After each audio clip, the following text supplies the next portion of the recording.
ನಮಸ್ಕಾರ.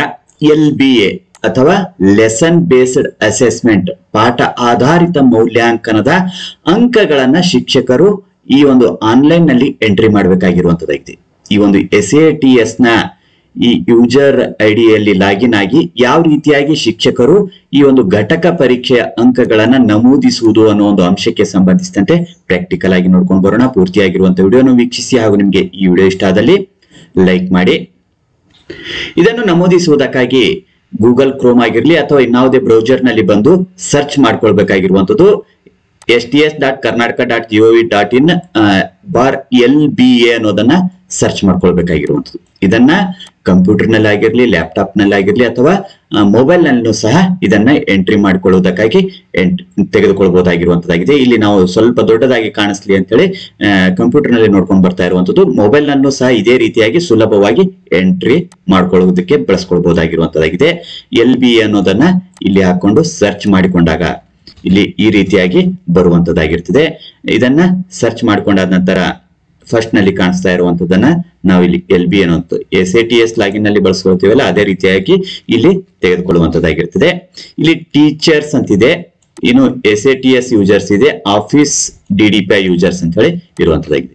ಇಲ್ಲಿ ನಾವು ಯಾವ್ದನ್ನ ಸೆಲೆಕ್ಟ್ ಮಾಡ್ಕೊಳ್ಬೇಕು? ಟೀಚರ್ ಆಗಿರುವಂತವ್ರು ಟೀಚರ್ಸ್ ಅಂತ ಹೇಳಿ ಸೆಲೆಕ್ಟ್ ಮಾಡ್ಕೊಳ್ಬೇಕಾಗಿರುವಂತದ್ದು. SATS ಯೂಸರ್ ಆಗಿದ್ದಲ್ಲಿ ವೆರಿಫೈ ಮಾಡಿಕೊಳ್ಳೋದಕ್ಕಾಗಿ SATS ಯೂಸರ್ ಅನ್ನ ಸೆಲೆಕ್ಟ್ ಮಾಡಿಕೊಂಡು ಲಾಗಿನ್ ಮಾಡ್ಕೊಳ್ಬೇಕಾಗಿರುವಂತದ್ದಾಗಿದೆ. SATS ಯೂಸರ್ ID ಮತ್ತು ಮೊಬೈಲ್ಗೆ ಬರುವಂತಹ OTP ಅನ್ನ ಹಾಕಿ ಲಾಗಿನ್ ಆಗ್ಬೇಕಾಗಿರುವಂತದ್ದಾಗಿರ್ತದೆ. ಇಲ್ಲಿ ಟೀಚರ್ಸ್ ಅನ್ನ ಯಾವ ರೀತಿಯಾಗಿ ಲಾಗಿನ್ ಆಗುವುದು ಅಂತ ಹೇಳಿ ನೋಡಿದಾಗ ಇಲ್ಲಿ ಫಸ್ಟ್ KGID ಸಂಖ್ಯೆನ ಹಾಕೊಂಡಾದ ನಂತರ ಸೆಂಡ್ OTP ಅನ್ನೋದನ್ನ ಕ್ಲಿಕ್ ಮಾಡ್ಕೊಳ್ಬೇಕಾಗಿರುವಂತದ್ದು. ಫಸ್ಟ್ KGID ಸಂಖ್ಯೆ ಎಂಟ್ರಿ ಮಾಡಿ ಸೆಂಡ್ OTP ಅಂದಾಗ ಮೊಬೈಲ್ಗೆ OTP ಬರುತ್ತೆ. ಆ OTP ಅನ್ನ ಎಂಟ್ರಿ ಮಾಡಿ ಲಾಗಿನ್ ಆಗ್ಬೇಕಾಗಿರುವಂತದ್ದಾಗಿದೆ. KGID ಸಂಖ್ಯೆಯನ್ನ ಹಾಕಿ ಸೆಂಡ್ OTP ಅಂತ ಹೇಳಿ ಕ್ಲಿಕ್ ಮಾಡಿ ಆದ ನಂತರ ಮೊಬೈಲ್ಗೆ OTP ಬರುವಂತದ್ದಾಗಿರ್ತದೆ. ನಾನು ಇಲ್ಲಿ ಕೆಲವೊಂದಿಷ್ಟು ಅಂಶಗಳನ್ನ ಸೆಕ್ಯೂರಿಟಿ ಪರ್ಪಸ್ ಆಗಿ ಹೈಡ್ ಮಾಡಿರುವಂತದ್ದು. ನೀವು ಎಂಟ್ರಿ ಮಾಡ್ತಾ ಇರುವಂತಹ ಸಂದರ್ಭದಲ್ಲಿ ನಿಮ್ಮದೇ ಆಗಿರುವಂತಹ ಅಂಶಗಳನ್ನ ಎಂಟ್ರಿ ಮಾಡ್ಕೊಳ್ಬೇಕಾಗಿರುವಂತದ್ದು. ಇಲ್ಲಿ OTP ಅನ್ನ ಹಾಕಿ ಎಂಟ್ರಿ ಕೊಟ್ಟಾದ ನಂತರ ಇಲ್ಲಿ ಈ ರೀತಿಯಾಗಿ ಬರುವಂತದ್ದು ಆಗಿರುವಂತದ್ದಾಗಿದೆ.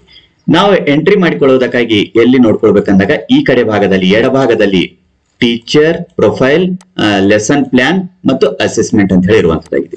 ಈಗ ನಾವು ಮಾರ್ಕ್ಸ್ ಎಂಟ್ರಿ ಮಾಡೋದನ್ನ ನೋಡ್ಕೊಳ್ಬೇಕಾಗಿರುವಂತದ್ದು. ಹಾಗಾಗಿ ಇಲ್ಲಿ ಅಸೆಸ್ಮೆಂಟ್ ಅನ್ನುವಂಥದ್ರ ಮೇಲೆ ಕ್ಲಿಕ್ ಮಾಡ್ಕೊಳ್ಬೇಕಾಗಿರುವಂತದ್ದು. ಈಗ ಅಸೆಸ್ಮೆಂಟ್ ಅನ್ನೋದ್ರ ಮೇಲೆ ಕ್ಲಿಕ್ ಮಾಡಿದಾಗ ಇಲ್ಲಿ LBA ಅಸೆಸ್ಮೆಂಟ್ ಎಂಟ್ರಿ ರಿಪೋರ್ಟ್ ಅಂತ ಹೇಳಿ ಇರುವಂತದ್ದಾಗಿದೆ. ಈಗ ನಾವು ಫಸ್ಟ್ LBA ಅಲ್ಲಿ ಎಂಟ್ರಿ ಮಾಡ್ಕೊಳ್ಬೇಕಾಗಿರುವಂತದ್ದು. ಅದು ಆದ ನಂತರ ಎಂಟ್ರಿ ಮಾಡಿರುವಂತಹ ಅಂಶವನ್ನ ಅಸೆಸ್ಮೆಂಟ್ ಎಂಟ್ರಿ ರಿಪೋರ್ಟ್ ನಲ್ಲಿ ನೋಡ್ಕೊಳ್ಬಹುದಾಗಿರುವಂತದ್ದು. ಈ LBA ಅನ್ನೋದ್ರ ಮೇಲೆ ಕ್ಲಿಕ್ ಮಾಡಿದಾಗ ಈ ರೀತಿಯಾಗಿ ಓಪನ್ ಆಗುವಂತದ್ದಾಗಿದೆ. ಲೆಸನ್ ಬೇಸ್ಡ್ ಅಸೆಸ್ಮೆಂಟ್ ಅಂತ ಹೇಳಿರುವಂತದ್ದು. ಇಲ್ಲಿ school name, school address, school medium, standard ಗೆ ಸಂಬಂಧಿಸಿದಂತೆ ಯಾವ ಒಂದು ತರಗತಿಗಳಿರ್ತವೆ ಅವುಗಳೆಲ್ಲ ತೋರಿಸುವಂತದ್ದು ಆಗಿರುವಂತದ್ದಾಗಿರ್ತದೆ. ಇಲ್ಲಿ ಬ್ಲರ್ ಆಗಿರುವಂತಹ ಅಂಶವನ್ನು ನೀವು ಗಮನಿಸಬಹುದು. ನಿಮ್ಮ ಒಂದು ಲಾಗಿನ್ ಮಾಡಿದಾಗ ಆ ಒಂದು ಅಂಶಗಳು ಕಾಣುವಂತದ್ದಾಗಿರ್ತದೆ. ಇಲ್ಲಿ ಮೀಡಿಯಂ ಅನ್ನ ಸೆಲೆಕ್ಟ್ ಮಾಡ್ಕೊಳ್ಬೇಕಾಗಿರುವಂತದ್ದು. ಯಾವ ಒಂದು ಮೀಡಿಯಂ ಇದೆ, Kannada medium, English medium, Urdu medium ಅಥವಾ ಯಾವ ಒಂದು ಮೀಡಿಯಂ ಇರುತ್ತೆ ಅದನ್ನ ಸೆಲೆಕ್ಟ್ ಮಾಡ್ಕೊಳ್ಬೇಕಾಗಿರುವಂತದ್ದು. ಇಲ್ಲಿ ಒಂದು ಕನ್ನಡ ಮೀಡಿಯಂ ಅನ್ನ ಸೆಲೆಕ್ಟ್ ಮಾಡ್ಕೊಂಡಿರುವಂತದ್ದು. ಇನ್ನು ಕ್ಲಾಸ್, ಯಾವ ಒಂದು ಕ್ಲಾಸ್ ಇರುತ್ತೆ ಆ ಒಂದು ಕ್ಲಾಸ್ ಅನ್ನ ಸೆಲೆಕ್ಟ್ ಮಾಡ್ಕೊಳ್ಬೇಕಾಗಿರುವಂತದ್ದಾಗಿರ್ತದೆ. ಪ್ರೈಮರಿ ಸ್ಕೂಲ್ ಆಗಿರ್ಲಿ ಅಥವಾ ಹೈಸ್ಕೂಲ್ ಆಗಿರ್ಲಿ ಆ ಒಂದು ಬೋಧನೆ ಮಾಡ್ತಾ ಇರುವಂತಹ ಕ್ಲಾಸ್ ಅನ್ನ ಸೆಲೆಕ್ಟ್ ಮಾಡ್ಕೊಳ್ಬೇಕಾಗಿರುವಂತದ್ದು. ಇಲ್ಲಿ ನಾವು ಕೇವಲ ಎಕ್ಸಾಂಪಲ್ ಆಗಿ ಮಾತ್ರ ತೆಗೆದುಕೊಳ್ತಾ ಇರುವಂತದ್ದು. ಇದನ್ನ ನಾವು ಹೇಗೆ ಎಂಟ್ರಿ ಮಾಡೋದು ಅನ್ನೋ ಒಂದು ಅಂಶಕ್ಕೆ ಮಾತ್ರ ತೆಗೆದುಕೊಂಡಿರುವಂತದ್ದು. ರಿಯಲ್ ಆಗಿರುವಂತಹ ಅಂಶವನ್ನ ಎಂಟರ್ ಮಾಡ್ಬೇಕಾಗಿರುವಂತದ್ದು. ಇಲ್ಲಿ ತರಗತಿಯನ್ನು ತೆಗೆದುಕೊಂಡಾಗ ಇಲ್ಲಿ 10ನೇ ತರಗತಿ ಅಂತ ಹೇಳಿ ಸೆಲೆಕ್ಟ್ ಮಾಡ್ಕೊಂಡಿರುವಂತದ್ದು. ಇಲ್ಲಿ ಗ್ರೂಪ್ ಬರುವಂತದ್ದಾಗಿರ್ತದೆ. ಯಾವ ಒಂದು ಗ್ರೂಪ್? ಇಲ್ಲಿ Kannada medium, Kannada, English, Hindi subject ಇರುವಂತದ್ದು. ಇಲ್ಲಿ ಕನ್ನಡ ಮೀಡಿಯಂ ನಲ್ಲಿ ಕನ್ನಡ, ಇಂಗ್ಲಿಷ್, IT ಸಬ್ಜೆಕ್ಟ್ ಗಳು ಇರುವಂತದ್ದು. ಇನ್ನಿತರ ಕಾಂಬಿನೇಷನ್ಸ್ ಗಳು ಯಾವ್ದು ಇರುತ್ತದೆ ಅದನ್ನ ಸೆಲೆಕ್ಟ್ ಮಾಡ್ಕೊಳ್ಬೇಕಾಗಿರುವಂತದ್ದು. ಯಾವ ಒಂದು ಕಾಂಬಿನೇಷನ್ ಅನ್ನು ಸೆಲೆಕ್ಟ್ ಮಾಡ್ಕೊಂಡಿರ್ತೇವೆ ಆ ಒಂದು ವಿದ್ಯಾರ್ಥಿಗಳ ಮಾಹಿತಿ ಇಲ್ಲಿ ತೋರಿಸುವಂತದ್ದಾಗಿರ್ತದೆ. ಇಲ್ಲಿ ಕನ್ನಡ, ಇಂಗ್ಲಿಷ್, ಹಿಂದಿಯನ್ನ ಸೆಲೆಕ್ಟ್ ಮಾಡ್ಕೊಂಡಾಗ ಇಲ್ಲಿ ಸಬ್ಜೆಕ್ಟ್ ಕೇಳುವಂತದ್ದಾಗಿರ್ತದೆ. ಯಾವ ಒಂದು ಸಬ್ಜೆಕ್ಟ್ ಇದೆ ಅಂತ ಅಂದಾಗ ಇಲ್ಲಿ Kannada, English, Hindi, mathematics, social science ಇರುವಂತದ್ದಾಗಿರ್ತದೆ. ಈ ಒಂದು 6 ಸಬ್ಜೆಕ್ಟ್ ಗಳಿಗೆ ಸಂಬಂಧಿಸಿದಂತೆ ಯಾವ ಒಂದು ಚಾಪ್ಟರ್ಸ್ ಗಳು ಇವೆ ಅಂತ ಹೇಳಿ ಮೊದಲು ನೋಡ್ಕೊಳ್ಳೋಣ. ಇಲ್ಲಿ ಕನ್ನಡವನ್ನ ಸೆಲೆಕ್ಟ್ ಮಾಡ್ಕೊಂಡಾಗ ಇಲ್ಲಿ ಚಾಪ್ಟರ್ ಗಳು ತೋರಿಸುವಂತದ್ದಾಗಿರ್ತದೆ. ಈ ಚಾಪ್ಟರ್ ಗಳು ಇಷ್ಟು ಚಾಪ್ಟರ್ ಗಳು ಇರುವಂತದ್ದು. ನಮ್ಮ ಭಾಷೆ, ವ್ಯಾಘ್ರಗೀತೆ, ನಾನು ಪ್ರಾಸ ಬಿಟ್ಟ ಕತೆ, ಶುಕನಾಸನ ಉಪದೇಶ, ಎದೆಗೆ ಬಿದ್ದ ಅಕ್ಷರ, ಯುದ್ಧ, ಶಬರಿ, ಲಂಡನ್ ನಗರ, ಅಗ್ನಿಭೂತಿ, ವಾಯುಭೂತಿಯರ ಕತೆ, ಸಂಕಲ್ಪ ಗೀತೆ, ಹಕ್ಕಿ ಹಾರುತ್ತಿದೆ ನೋಡಿದರ, ಕೌರವೇಂದ್ರ ರಾಮಚಂದ್ರನ ಕೊಂದೆ, ನೀನು ಹಸುರು, ಹಲಗಲಿಯ ಬೇಡ್ರು, ವೀರಲವ, ಕೆಮ್ಮನೆ, ಮೇಸೆ ಒತ್ತನೆ, ವಸಂತ ಮುಖ ತೋರಲಿಲ್ಲ, ಭಗತ್ ಸಿಂಗ್, ಉದಾತ್ತ ಚಿಂತನೆಗಳು, ವಚನಗಳು. ಈ ರೀತಿಯಾಗಿರುವಂತಹ ಚಾಪ್ಟರ್ಸ್ ಗಳು ಇಲ್ಲಿರುವಂತದ್ದಾಗಿರ್ತದೆ. ಯಾವ ಒಂದು ಚಾಪ್ಟರ್ ಗೆ ಸಂಬಂಧಿಸಿದಂತೆ ಅಂಕಗಳನ್ನು ನಮೂದಿಸಬೇಕು ಆ ಒಂದು ಚಾಪ್ಟರ್ ನ ಸೆಲೆಕ್ಟ್ ಮಾಡ್ಕೊಳ್ಬೇಕಾಗಿರುವಂತದ್ದು. ಇನ್ನು ಕನ್ನಡ ಆದ ನಂತರ ಇಂಗ್ಲಿಷ್ ಅನ್ನ ನೋಡಿದಾಗ ಇಂಗ್ಲಿಷ್ ನಲ್ಲಿ ಈ ರೀತಿಯಾಗಿ ಇಲ್ಲಿ ಹೀರೋ ಗ್ರ್ಯಾಂಡ್ ಮಾ ಕ್ಲೈಮ್ಸ್ ಎ ಟ್ರೀ ಅಂತ ಹೇಳಿ ಇರುವಂತದ್ದು. ಈ ರೀತಿಯಾಗಿ ಇಲ್ಲಿ ಚಾಪ್ಟರ್ಗಳು ಇಷ್ಟು ಚಾಪ್ಟರ್ಗಳು ಇಲ್ಲಿ ಇರುವಂತದ್ದು ಆಗಿದೆ. ಇನ್ನು ಇದು ಆದ ನಂತರ ಹಿಂದಿ ಸಬ್ಜೆಕ್ಟ್ ಅನ್ನ ಸೆಲೆಕ್ಟ್ ಮಾಡ್ಕೊಂಡಾಗ ಇಲ್ಲಿ ಹಿಂದಿಗೆ ಸಂಬಂಧಿಸಿದಂತೆ ಇಷ್ಟೊಂದು ಚಾಪ್ಟರ್ಸ್ ಗಳು ಇಲ್ಲಿ ಇರುವಂತದ್ದು ಆಗಿರುವಂತದ್ದಾಗಿದೆ. ಇನ್ನು ಮ್ಯಾಥಮೆಟಿಕ್ಸ್ ಅನ್ನ ಸೆಲೆಕ್ಟ್ ಮಾಡ್ಕೊಂಡಾಗ ಮ್ಯಾಥಮೆಟಿಕ್ಸ್ ಗೆ ಸಂಬಂಧಿಸಿದಂತೆ ಇಷ್ಟು ಚಾಪ್ಟರ್ಗಳು ಇಲ್ಲಿ ಇರುವಂತದ್ದು ಆಗಿದೆ.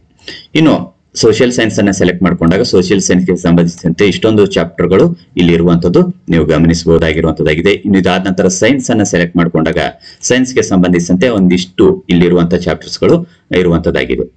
ಈ ರೀತಿಯಾಗಿ ಇಲ್ಲಿ ಚಾಪ್ಟರ್ಗಳು ಬರುವಂತದ್ದಾಗಿರ್ತದೆ.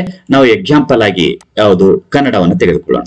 ಕನ್ನಡವನ್ನು ತೆಗೆದುಕೊಂಡಾಗ ಇಲ್ಲಿ ಕನ್ನಡಕ್ಕೆ ಸಂಬಂಧಿಸಿದಂತೆ ನಮ್ಮ ಭಾಷೆ ಒಂದು ಸೆಲೆಕ್ಟ್ ಮಾಡ್ಕೊಂಡಾಗ ನಮ್ಮ ಭಾಷೆ ಇಲ್ಲಿ ಎಕ್ಸಾಂಪಲ್ಗೆ ನಾವು ಮಾತ್ರ ನೋಡ್ತಾ ಇರುವಂತದ್ದು ರಿಯಲ್ ಆಗಿ ಯಾವುದನ್ನ ಬೋಧನೆ ಮಾಡಿರುವಂತದ್ದು ಅದನ್ನ ಸೆಲೆಕ್ಟ್ ಮಾಡ್ಕೊಳ್ಬೇಕಾಗಿರುವಂತದ್ದು. ಇಲ್ಲಿ ಯೂನಿಟ್ ಟೆಸ್ಟ್ ಡೇಟ್ ಯಾವ ಒಂದು ಡೇಟ್ಗೆ ಈ ಯೂನಿಟ್ ಟೆಸ್ಟ್ ಮಾಡಿರುವಂತದ್ದು ಆ ಡೇಟ್ ಅನ್ನ ಸೆಲೆಕ್ಟ್ ಮಾಡ್ಕೊಳ್ಬೇಕಾಗಿರುವಂತದ್ದಾಗಿರ್ತದೆ. ನಾವು ಎಕ್ಸಾಂಪಲ್ ಆಗಿ ಒಂದು ಮಂಡೇ 21ನೇ ತಾರೀಕು ಸೆಲೆಕ್ಟ್ ಮಾಡ್ಕೊಂಡಿದ್ದೇವೆ ಅನ್ಕೊಳ್ಳೋಣ. ಇದು ಆದ ನಂತರ ಇಲ್ಲಿ ಏನ್ ಮಾಡ್ಬೇಕಾಗಿರುವಂತದ್ದು ಸರ್ಚ್ ಅನ್ನೋದ್ರ ಮೇಲೆ ಕ್ಲಿಕ್ ಮಾಡ್ಕೊಳ್ಬೇಕು. ಸರ್ಚ್ ಅನ್ನೋದ್ರ ಮೇಲೆ ಕ್ಲಿಕ್ ಮಾಡ್ಕೊಂಡಾಗ ಇಲ್ಲಿ ಇರುವಂತ ಎಲ್ಲ ವಿದ್ಯಾರ್ಥಿಗಳ ಒಂದು ಮಾಹಿತಿ ತೋರಿಸುವಂತದ್ದಾಗಿರ್ತದೆ. ನಾವು ಹೈಡ್ ಮಾಡಿರ್ತೇವೆ. ನಿಮ್ಮ ಒಂದು ಲಾಗಿನ್ ನಲ್ಲಿ ನೋಡ್ಕೊಳ್ತಾ ಇರುವಂತ ಸಂದರ್ಭದಲ್ಲಿ ಅದನ್ನ ನೋಡ್ಕೊಳ್ಬಹುದಾಗಿರುವಂತದ್ದು. ಈಗ ಇಲ್ಲಿ ಸೀರಿಯಲ್ ನಂಬರ್ ಇರುತ್ತೆ, SATS ID ಇರುವಂತದ್ದಾಗಿರುತ್ತೆ, ವಿದ್ಯಾರ್ಥಿ ಹೆಸರು ಇರುವಂತದ್ದಾಗಿರ್ತದೆ. ಇಷ್ಟನ್ನೆಲ್ಲ ಹೈಡ್ ಮಾಡಿರ್ತೇವೆ. ಇಲ್ಲಿ ಮಾರ್ಕ್ಸ್ ಅನ್ನ ನೀವು ನೋಡ್ಕೊಳ್ಬಹುದು. ಇಲ್ಲಿ ಮಾರ್ಕ್ಸ್ ಅನ್ನ ಎಂಟ್ರಿ ಮಾಡ್ಬೇಕಾಗಿರುವಂತದ್ದು ಗರಿಷ್ಠ 25 ಅಂಕಗಳಿಗೆ ಎಂಟ್ರಿ ಮಾಡ್ಬೇಕಾಗಿರುವಂತದ್ದು. ಗ್ರೇಡ್ ಆಟೋಮೆಟಿಕ್ ಆಗಿ ತೆಗೆದುಕೊಳ್ಳುವಂಥದ್ದು. ಒಂದು ವೇಳೆ ನಾವು 26 ಅನ್ನ ಎಂಟ್ರಿ ಮಾಡಿದಾಗ ತಗೊಳ್ತಾ ಇಲ್ಲ. ಈಗ 25 ಎಂಟ್ರಿ ಮಾಡಿದಾಗ A+ ಬರುವಂತದ್ದಾಗಿರ್ತದೆ. ಒಂದು ವೇಳೆ 20 ತಗೊಂಡಿದ್ದೆ ಆದಲ್ಲಿ 20 ಎಂಟ್ರಿ ಮಾಡಿದಾಗ A ತಾನಾಗೆ ಗ್ರೇಡ್ ಬರುವಂತದ್ದಾಗಿರ್ತದೆ.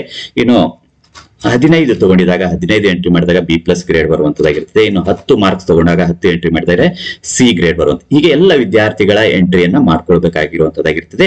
ಈ ರೀತಿಯಾಗಿ ಎಂಟ್ರಿ ಮಾಡಿದಾಗ ಗ್ರೇಡ್ ಆಟೋಮೆಟಿಕ್ ಆಗಿ ತೆಗೆದುಕೊಳ್ತದೆ. ಆ ಒಂದು ಆಟೋಮೆಟಿಕ್ ಆಗಿ ತೆಗೆದುಕೊಂಡಿರುವಂತದನ್ನ ಕಂಟಿನ್ಯೂ ಮಾಡ್ಕೊಳ್ಬೇಕಾಗಿರುವಂತದ್ದು. ಅಂಕಗಳು ಎಷ್ಟಿವೆ ಅಷ್ಟು ಅಂಕಗಳನ್ನ ಇಲ್ಲಿ ಹಾಕೊಳ್ಬೇಕಾಗಿರುವಂತದ್ದು ಆಗಿರ್ತದೆ. ಇದು ಆದ ನಂತರ ಇನ್ನು ಎಲ್ಲ ವಿದ್ಯಾರ್ಥಿಗಳ ಮಾಹಿತಿಯನ್ನು ಎಂಟ್ರಿ ಮಾಡಾದ ನಂತರ ಇಲ್ಲಿ ಸೇವ್ ಅನ್ನೋ ಬಟನ್ ಇರುವಂತದ್ದಾಗಿರುತ್ತೆ. ಇದರ ಮೇಲೆ ಕ್ಲಿಕ್ ಮಾಡ್ಕೊಳ್ಬೇಕಾಗಿರುತ್ತದೆ. ಹೀಗೆ ಯಾವ ಒಂದು ಚಾಪ್ಟರ್ ಗೆ ಸಂಬಂಧಿಸಿದಂತೆ ಯಾವ ದಿನಾಂಕದಂದು ಪರೀಕ್ಷೆಯನ್ನು ತೆಗೆದುಕೊಂಡಿರುವಂತದ್ದು ಆ ಪರೀಕ್ಷೆಯ ದಿನಾಂಕವನ್ನು ಹಾಕಿ ವಿದ್ಯಾರ್ಥಿಗಳಿಗೆ ತೆಗೆದುಕೊಂಡಿರುವಂತಹ ಅಂಕಗಳನ್ನ ನಮೂದಿಸಬೇಕಾಗಿರುವಂತದ್ದು. ಇದು ಆದ ನಂತರ ಇಲ್ಲಿ ಅಸೆಸ್ಮೆಂಟ್ ಎಂಟ್ರಿ ರಿಪೋರ್ಟ್ ಅನ್ನ ಸಹ ನೋಡ್ಕೊಳ್ಬಹುದು. ಯಾವುದನ್ನ ಎಂಟ್ರಿ ಮಾಡಿರ್ತೇವೆ ಅದನ್ನ ಎಂಟ್ರಿ ಮಾಡಿರುವಂತದ್ದು ನೋಡ್ಕೊಳ್ಬೇಕಾಗಿರುವಂತದ್ದು. ಇದು ಸೇವ್ ಮಾಡಿದ ನಂತರ ನೆಕ್ಸ್ಟ್ SATS ಅಥವಾ ಮುಖ್ಯಸ್ಥರ ಒಂದು ಲಾಗಿನ್ಗೆ ಇದು ಹೋಗುವಂತದ್ದಾಗಿರ್ತದೆ. ಅಲ್ಲಿ ಸಹ ಅವರು ವೆರಿಫೈ ಮಾಡಿ ಚೆಕ್ ಮಾಡಬೇಕಾಗಿರುವಂತದ್ದಾಗಿರ್ತದೆ. ಈ ರೀತಿಯಾಗಿ ಟೀಚರ್ಸ್ಗಳು ಈ ಒಂದು ಲೆಸನ್ ಬೇಸ್ಡ್ ಅಸೆಸ್ಮೆಂಟ್ ನ ಎಂಟ್ರಿಯನ್ನು ಮಾಡ್ಕೊಳ್ಬೇಕಾಗಿರುವಂತದ್ದಾಗಿರ್ತದೆ. ಈ ವಿಡಿಯೋ ನಿಮ್ಗೆ ಇಷ್ಟ ಆದಲ್ಲಿ ಲೈಕ್ ಮಾಡಿ, ನಿಮ್ಮ ಅಭಿಪ್ರಾಯವನ್ನ ಕಮೆಂಟ್ ಮಾಡಿ ತಿಳಿಸಿ. ಮತ್ತೆ ಭೇಟಿಯಾಗೋಣ. ಧನ್ಯವಾದ.